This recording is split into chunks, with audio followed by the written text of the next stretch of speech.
This week's podcast is brought to you by Greenwood Nursery. Mother's Day is just around the corner. Now is the time to pick out something special for your mom, grandma, neighbor, or anyone that has helped you become the person you are. From fresh flowers, blooming plants, pots, home decor, and more, Greenwood Nursery has the perfect Mother's Day gift for someone special in your life. Visit Greenwood Nursery in Tracy or Marshall today.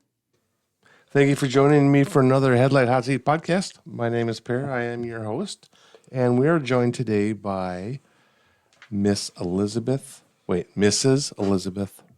Rupp. Did I get it? Yep, you did. Sweet. I didn't even say Johnson, but they still call you MJ, right? They do. Is that going to change to NR? Maybe in about 5 years when everyone has graduated Cycles and they out. don't know that my last name used to be Johnson, but it's just catchy and I like it. I like MJ, and all the kids, every time they refer to you, it's always MJ. yeah, It's not Mrs. Rupp. right. And then, with getting the new principal and kids go into her office to talk about FFA stuff, like, yep, and MJ will do this. And she's like, who's that? And they had to be like, oh, Mrs. Rupp. She had to be trained in it a little bit. Yeah. We don't go by initials very often in school, but Right. I think that shows that the kids really love you and what you do by being comfortable enough to call you MJ. Right. And sometimes in sports, coaches get a nickname or whatever. And so I kind of take it as that, it's, they definitely look up to you as a leader. And so they give you an appropriate nickname versus. Well, in high school sports, I've noticed that it's always Ashbaugh, Kynes. I don't like it because I come from a time when I didn't call my coaches by their last name. Yeah. They'd have made us run or something. But if the coaches are comfortable with it, it's all good. Yeah. Let's get to know you a little bit, MJ.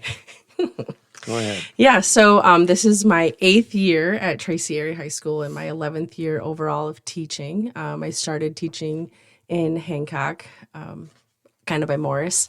Before that, I went to South Dakota State University where I got a degree in agricultural education and a minor in animal science. And I grew up in Sleepy Eye, where I was very active in FFA and 4-H. My family has corn and soybeans. We had dairy cattle growing up, and then when I was in elementary school, we sold out of dairy cattle, and then now my family has, they grow for Christensen Farm, so we have about 9,000 head of hogs that my dad and brother kind of take care of, and I help out with chores on the farm there. And then in 24, I got married to Micah Rupp, and we live south of Westbrook, where we have 30 cow-calf pairs, and then we also have corn and soybeans throughout the growing season as well.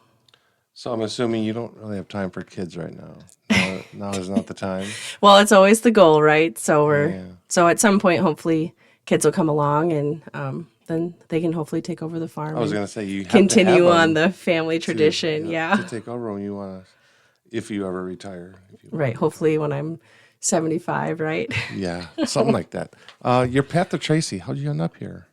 So I was looking to move kind of closer to home. I wasn't sure where I wanted to, get a teaching job closer to home. And Redwood Falls was open and Tracy was open, and I applied to both. I got both job offers. And so it was like choosing which school do you want. And I was a state 4-H ambassador with Jason Kari, who was the ag teacher at the time here in Tracy. And so he really tried to get me to come. But Tara Unken is one of my best friends that I've made through FFA back when I was in 9th grade. And so she calls me Betsy, but she's like, Betsy, you can just live with me and try it for a year. And if Tracy isn't for you, then you can leave. But I think Tracy is a really nice home for you. And it's very, community driven and focused, and it'd be a great home for you. And so I'm super happy that I chose 8 years ago to come to Tracy, and it's definitely become part of my home, and I absolutely love it here. We have Tara Unken to thank for you being here, and the kids are so lucky. The school district is so lucky to have you, and all you've done from the grant writing and just the FFA stuff is just pretty incredible. And I had Lucas Novosad in here last week, and I said the same thing about him. Is we have great teachers from top to bottom. Some stand out a little bit more, and Lucas does, and I believe you do too, because you're so committed. And I'm curious, what do you do that's not ag related? Like outside of school, the classroom, Right. outside of the animals, you got to have something that you do that doesn't include any of that. Right. So I would say in the summer, or if there is a school break, whether it's not school, I always love going to national parks. Okay. So going on family trips or spending time with my family. So like this last year, in January, we did a family trip to Florida where we went to 2 national parks. Or over Christmas break, we've gone to the Utah Mighty Five. So like anything about national parks or anything about vacations, I'm all for it. And I just I get so excited for other people going on vacations because or traveling.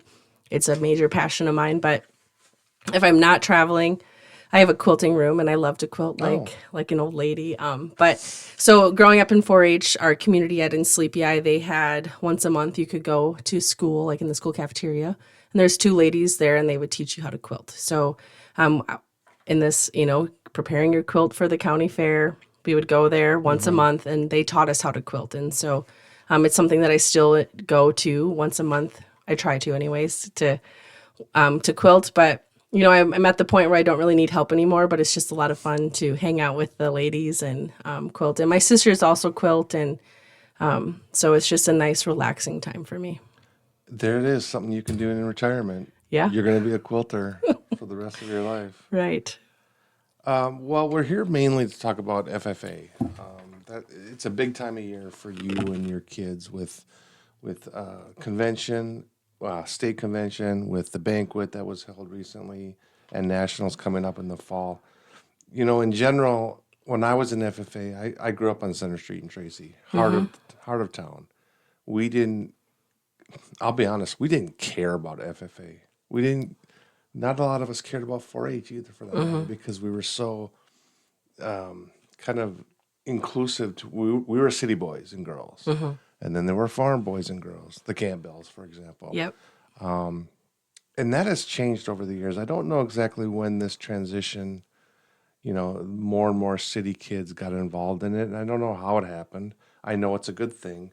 What's your view on that and the importance of getting those city kids kind of mixed in with their farm friends? Right. So I think just some of the basic things in FFA, how to be a leader, how to go through an interview process. That's something that everyone has to do at some point in their life. Everyone's going to get a job. So how do you prepare for a job interview? How do you prepare for maybe a scholarship interview or going through Miss Tracy? So in FFA, we do a lot, like if they apply for a proficiency, or if they maybe get interviewed for on the radio, if they've done well in an FFA contest, or and sometimes in my classes, like I teach a work-based learning class. And so with that class, sometimes we have mock interviews for kids to practice how to go through an interview and how to think about what they're going to say in an interview to promote themselves. So that's a huge part. And in my classes, we also learn parliamentary procedure. So like if a kid ever decides they want to be on the school board, or if they want to go to a city meeting because they feel passionate about something that maybe they don't want passed or they want passed, like what are the proper ways to, talk at a meeting? You can't just blurt out saying, I approve this or I don't, right? So I'm going through those things and just how to be like a positive leader. So we kind of talk about these things in class, but then in FFA, that's when you really apply them to your life and you try them out. And so, through the 3-circle model in agricultural education, there's 3 circles. So FFA, classroom instruction, and then supervised agriculture experience. And so the goal is for when you're in an ag class, you learn about all the things that FFA has to offer. And then you hopefully decide to participate in FFA. And then through FFA, you have an ag-related job, which is the supervised agriculture experience. And so you're kind of getting the full 3-circle model to get the most benefit out of agricultural education that you can. So, I kind of introduced it in class, saying you can do this, you don't have to do this. It's up to you if you want to do it. My classes, if they're in an ag class, they're automatically in FFA because we're an affiliate program. So, and in order to be in FFA, you have to be in an ag class. So, and so I just tell the kids, like, you are an FFA, whether you decide if you want to participate or if you don't want to, like that's your choice. And then we do some stuff at like the chapter level. And so sometimes, like non-FFA kids that usually participate kind of join in and they're like, oh, this was actually a lot of fun. Like, what else can I do? And so usually it just takes, one kid to tell their friend, hey, we should do this together. And then, and so this is kind of how like the program has really grown. It's kids telling another kid, hey, you should do this. Word of mouth. Yeah, word of mouth, and then kids are like, I don't think I would be good at that. And I just say, why don't you try it one time? Like, I think you'd actually enjoy it, or I think you'd do really well at this. And then by the time they're done with it, they're like, actually, I really enjoyed that, And I was like, I would never lie to you, No. like, so it's just, kind of encouraging kids to get involved and to try different things. There's so many layers to the FFA onion. I mean, different things that you can do. You don't have to know everything about cattle. Right. Or sheep or pigs, right? Right. There's, besides the life skills that these kids get, there's identifying, animals, creatures, right, what have you. So there's like a fish and wildlife contest. So then they have to identify different wildlife species, from birds to mammals to reptiles, or maybe they're really passionate about cats and dogs. There's a companion animal contest, or maybe they want to be a vet tech one day. So then there's a vet science contest. So and there's speaking contests. So if they ever want to get in, like if they want to be involved in speech, like maybe they would want to be a part of the speaking contests.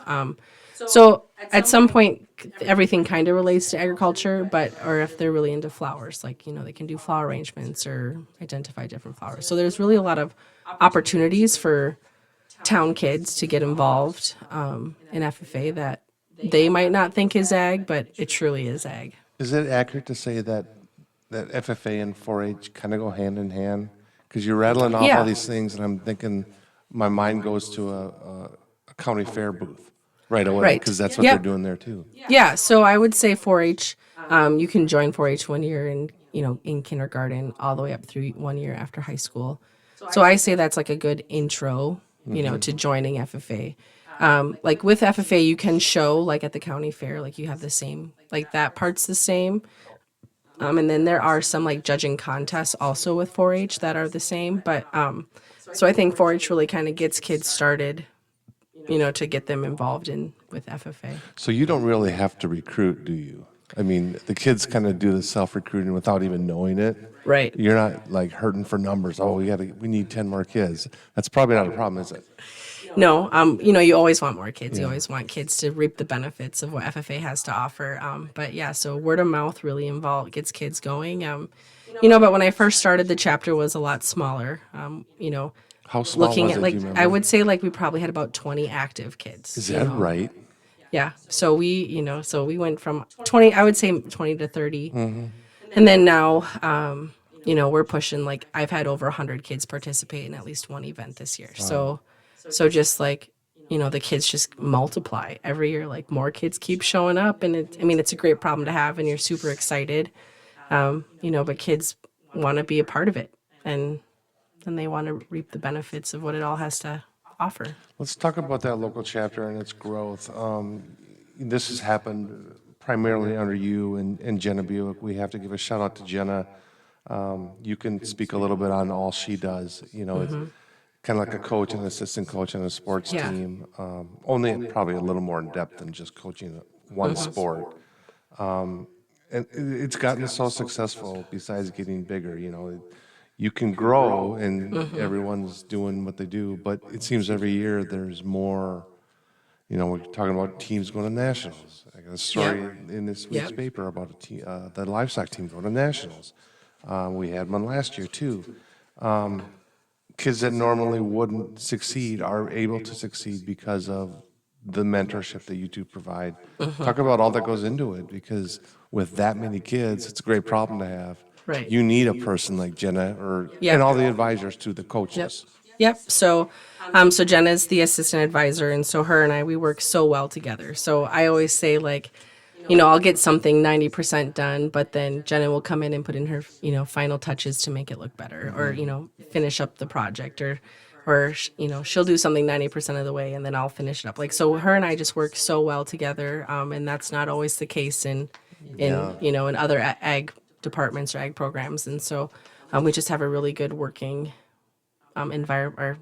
We're really great coworkers together. Yeah. So she helps out a lot. And so she coaches a team. But then I also have a bunch of other coaches, that show up. So we usually do practices before school, typically Tuesdays and Thursdays. And when we get close to state convention, then it's like every day of the week. But like I have Paul Skoglund, the prior ag teacher. He coaches meats and soils. John Lanou coaches poultry. Mark Lavoie coaches ag mechanics. Jeff Knott coaches livestock. Tanya Disher coaches farm business management. Carson Herfurth coaches agronomy.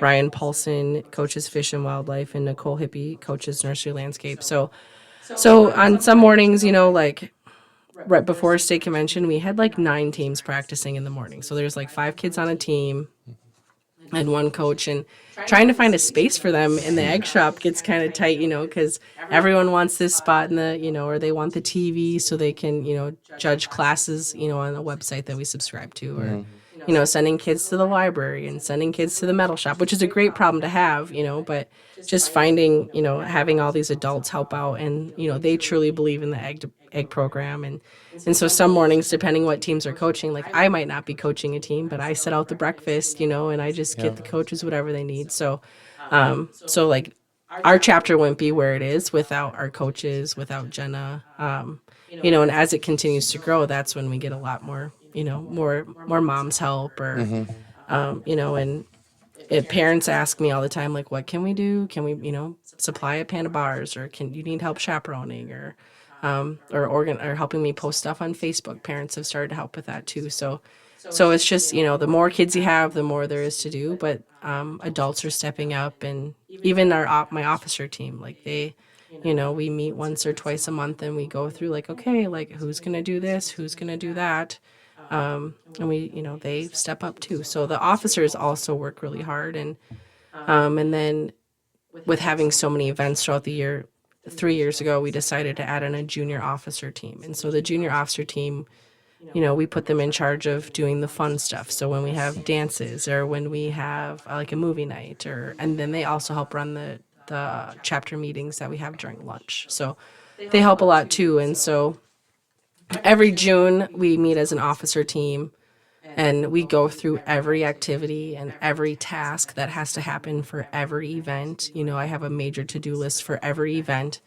And we say, okay, who's doing this? And so the officers know, like, what in June, what they have to do for corn drive, or what they have to do for banquet. So it's all laid out, and they know well in advance, like, this is what you have to do. And they follow through with it. And I always say, if you need help, if you have questions, like, come and ask me. I'm more than willing to help you, but you have to ask. If I don't know you need help, like, I don't know.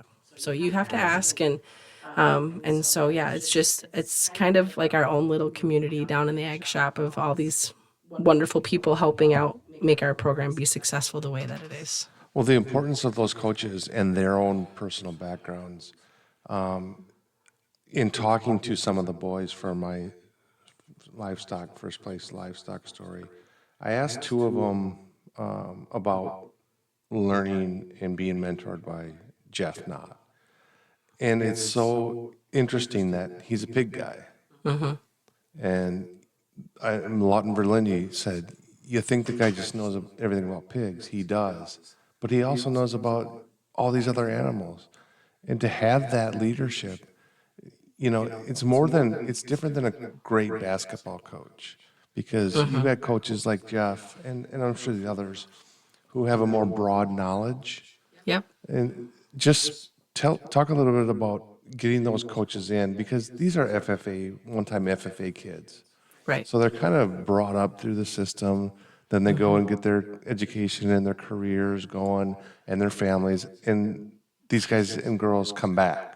That's got to be so cool to see that. Right. Yeah. And so like these coaches are able to, showcase or, teach the team of like what they know. Like they know stuff at a far deeper level than I would ever know. And so they're able to really, teach them, coach them, what to look for, or how to identify different animals, or, like when I look at like Carson Herfurth, like he has an agronomy degree. So he knows plants and seeds. Like in the agronomy contest, like they have to identify a random seed. Like I could never figure that. Like I could do a soybean or a kernel of corn, but that's probably as far as I would know.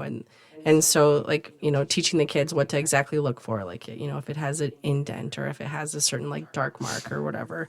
And like Paul Scogan, like I think his family had like a butcher shop growing up, or so Yeah. he really knew what so he knew his cuts of meat, and so like finding people in the community that have a background in poultry or meats or agronomy, like they just have knowledge in them that they maybe don't even realize that it's a simple thing that they just share, and they're like, oh yeah, that's how I identify that or whatever. So The state convention, I mentioned earlier that this is a really big time of year for you guys. It's kind Yeah. of like the FFA version of March Madness in basketball. right. Paint us a picture of what that's like, because the general person out there, the non-farmer, the city boy like me or girl, I have no idea. I can't even wrap my head around how many people are there, how noisy Right. it is, Yeah. the arena or the venue. Yep. What's that like for you're a veteran, you've been there Yeah. time and time again every year, but it's got to be just overwhelming still to a point, isn't Right. it? Well, I think about when I was in FFA, and so I joined FFA in 2006, and I graduated in 2010. So it was on the U of M campus in the North Star Ballroom, kind of like an auditorium, like your regular auditorium, kind of maybe like Marshall, if you've ever been into the one there. And so that's where all of the sessions were. So we all like fit in there. And then now we've moved to Mariucci, the hockey arena, and we fill half of the arena. So the stage is like the ice isn't there, and then the stage is in the center. And so we fill half of that arena of kids. So I think I never looked up the number as how many kids came to convention, but I want to say probably close to 3,000 kids came to convention. Or I could be way off, but I can double check on that number. But Well, that puts it into context. Yep. I mean, just when you're talking thousands of anything, Yep. whether it's two or three, that's a lot. yeah. And so there's 4 sessions. And so, like in FFA, I kind of tell kids, it's like, imagine the word sports, and there's volleyball, there's basketball, there's hockey, there's football. And so like, as a kid, you have to decide like, what do you want to be a part of? And so, like our main things as a chapter that we do, I would say, is like the judging teams, proficiencies, which is like a record book about your ag related job, to simplify it down. And then we have like Elsie Knott, who's involved in the Agri Science Fair, which is like a science fair project that maybe you did when you were growing up in high school or elementary. And so those are kind of the main things that we focus on as a chapter. And so they recognize, the kids that are top 3 in the state in proficiencies and Agri Science Fair. And then they recognize the top 5 teams in all of like the judging teams, and then the top 3 individuals within that judging team. So there's like a schedule of within the 4 different sessions, and so the kids are recognized, throughout different times, and then also like state degrees. So in FFA, there's 4 different degrees that you can earn in FFA. So in 9th grade, you get your green hand degree, and there's like different requirements that you have to have with those. And then in 10th grade, you get your chapter degree. And then when you're a junior or a senior, you can get your state degree. And so with your state degree, you have to have 25 hours of community service. You have to have earned $2,000 in an ag-related job, and you have to have done at least 10 FFA activities above the chapter level. And so this year we had 4 seniors get their state degree. In some years it's like 9 or 10. It just depends on who's involved in FFA and if they meet the requirements. And then once they've gotten their state degree, they have to wait at least a year and a half before they can get their American degree at the national convention. And so less than 1% of FFA members earn that American degree, but you have to have earned at least $10,000 in an ag-related job in order to get your American degree, and then 50 hours of community service are kind of the big things that you have to meet in order to receive those degrees. And let's not forget, these are high school students too. Right. So, Yep. oh yeah, there's school, there's class. Yeah. And Yep. wow, that's got to take up so much time. And the number 5th ranked chapter in the state this year? Yes. Yep. Is that a result of individual success, and then they combine the numbers, add up the numbers, or? So it's like through an application called the National Chapter App. And so all chapters are encouraged to apply. Not all do apply, but probably about 50% of chapters in Minnesota apply.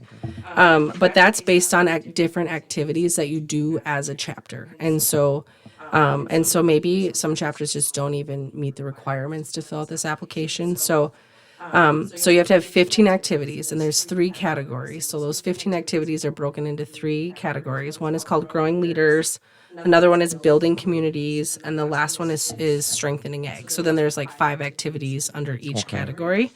And so examples like for under growing leaders would be like leadership. What is an activity that you do in FFA that promotes leadership? What is a activity that you do in FFA that promotes a healthy lifestyle? So there's like different categories. And so the state, like they look at your category, like what you have for activities and how many kids you had involved and like what are the goals that you set within, each activity. Like,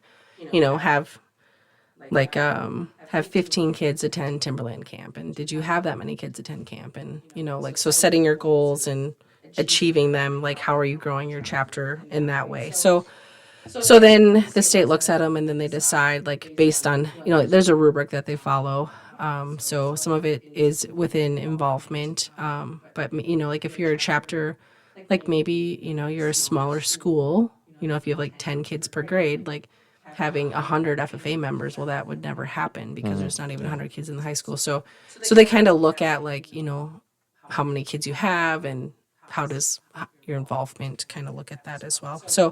And so then based off of this application, then that is how we were ranked 5th in the state. So like 4 years ago, we were 8th, and then we were 6th, and then we were 6th again, and then last year we were 8th, and so then now this year we're finally going back down to 5th. But and the officers have they are like, we want to be first so bad, and so I'm like, well, we just got to continue to work hard as a chapter and have high quality events, and so that's kind of how we are ranked 5th based on what we do as a chapter. And so how we like help our community, how we are strengthening ag, teaching people about agriculture within the community or within the state, kind of works in that aspect of things. And then from this application, then they choose, there's a thing called models of innovation.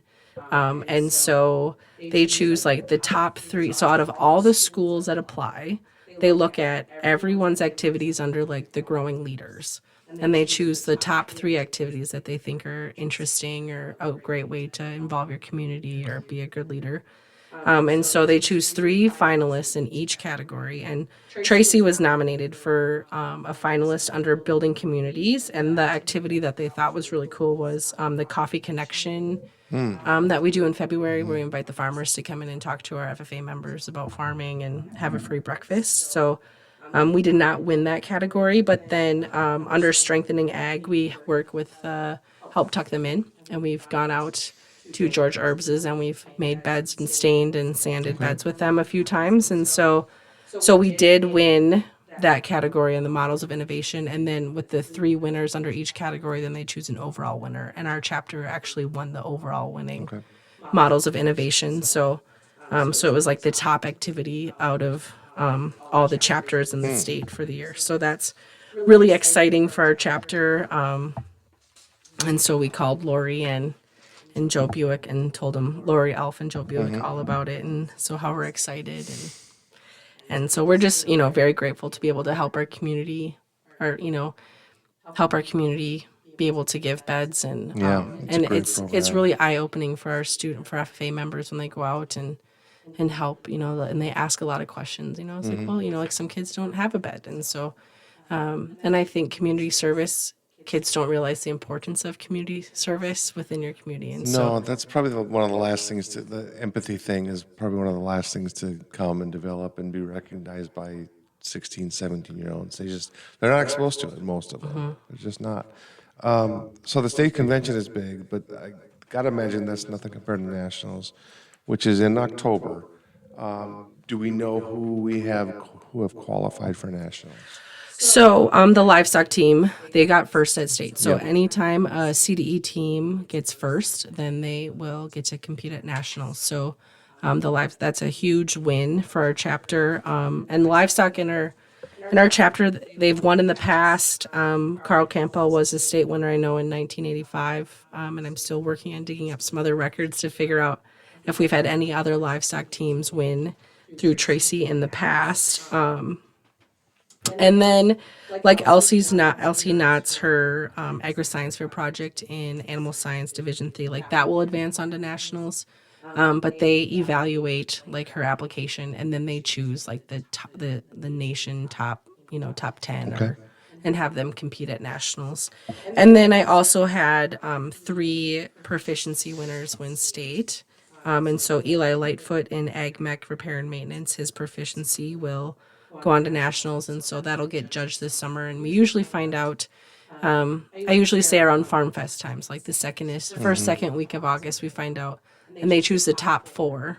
So like Eli will compete against one person from each state. So Eli won, Shelby Johnson won in outdoor recreation, so the same thing for her. She'll advance to nationals. And then today I got a phone call that Caitlin Rupert actually won her vegetable production, but they announced her as second place. So actually her application got first, and so her vegetable production will advance on to nationals. Very cool. I'm glad we did this today, and I'm glad I write stories and gets FFA in the paper a lot, because it's not one of those things that everyone really knows about. It's a bunch of kids in blue jackets. At least that's what it used to be. Right. And it's great, and you guys deserve all the exposure that we can give you. It is now trivia time. I know you're nervous about this. Yeah. We talked a little bit off air that when it comes to pop culture and movies and music, you don't have that whole broad spectrum, which is a compliment. It's not an insult. But our categories are movies, music, random, or potpourri, or pop culture. You get to pick one. You have 5 questions. I'll do the random. You'll do the random. You have guts to do a random, because the way my brain thinks, you never know what you're gonna get. Okay, number 1. What color is a polar bear's skin? Isn't it clear? Is that your answer? Yeah. Sorry, it's not clear. Okay. It is black. No. And I love that question because black, really? But it's true. So I took it as like clear because I think white, or yeah, okay. Or that's a good translucent. answer. Yeah, No, translucent. it's actually yeah. black. Okay. I was surprised by that. What is the only mammal that cannot jump?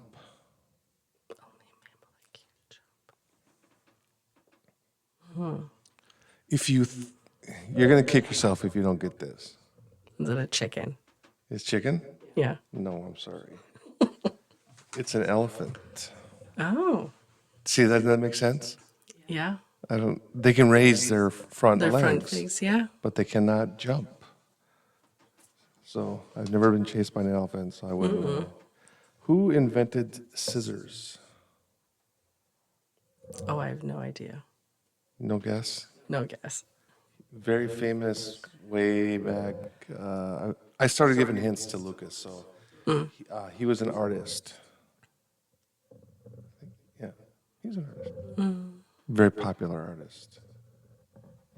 Very popular Italian artist. Picasso. No, Leonardo da Vinci. Oh, okay. Where did the biathlon originate from? She's laughing at herself, folks.